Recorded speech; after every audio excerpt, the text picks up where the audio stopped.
Hello and welcome to my channel. I'm AK Lee, romance writer, identical triplet and amateur love guru.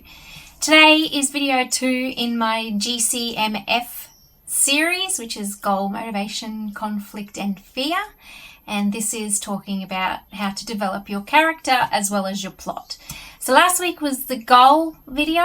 This week I wanted to focus on motivation. So the goal is the driving force of the story and the main aim of the plot. It's the thing that your characters want, and every character will have a goal. Even the secondary characters have a goal.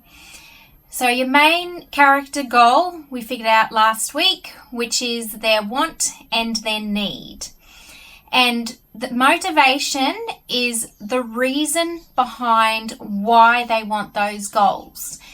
If you had a story where it was purely goal driven and there was no reason behind it other than just because, people would lose interest. Your reader would lose interest. There has to be something bigger underneath that goal.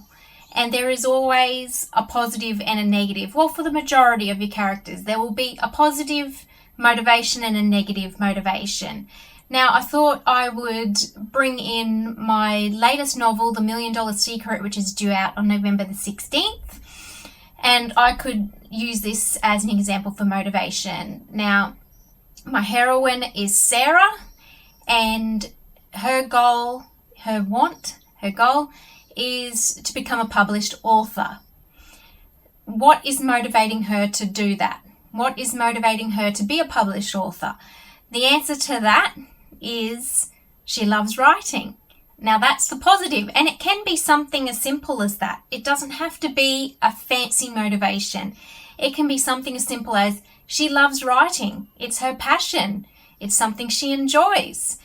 However, there's usually, and this applies to real human beings, not just fictional human beings as well, there's usually a positive and a negative motivation for the reason why people act a certain way.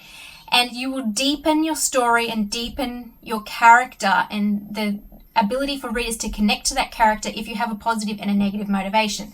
For Sarah, her positive motivation is she wants to be a published author. Her negative motivation, and this comes up quite a bit in the story, is so that she can prove to the people who said she couldn't do it that she can do it and that she has done it. Now that is her negative motivation, and the positive and the negative motivations will help produce conflicts, which we'll talk about in next week. But they also add dimension and depth to the story that you're writing. As I said at the beginning, if it's just a goal-driven story with no clearly defined motivation, people are going to lose interest. They have to care about the character. They have to care about why the character wants this thing. And it has to be something that people can identify with. So love, passion, these sort of things are motivations that the general populace can relate to. And as I said before as well, the positive and the negative add depth and dimension and can come into conflict, which will be next week's video. Now, if you've watched the first video, you would now have your goal as well as your motivation, and this needs to be for all of your main characters at a bare minimum. You need to have your goal, motivation, conflict and fear. I hope this video has helped you define the motivation for your characters, and next week we'll talk about conflict, so please subscribe to keep up to date for when that video becomes available. And I'll leave all my links below if you want to know a little bit more about me. Thank you so much for watching. I really hope that's helped you. Remember to go and dig a bit deeper and get the positive and negative motivation for your characters. Thank you so much. Bye.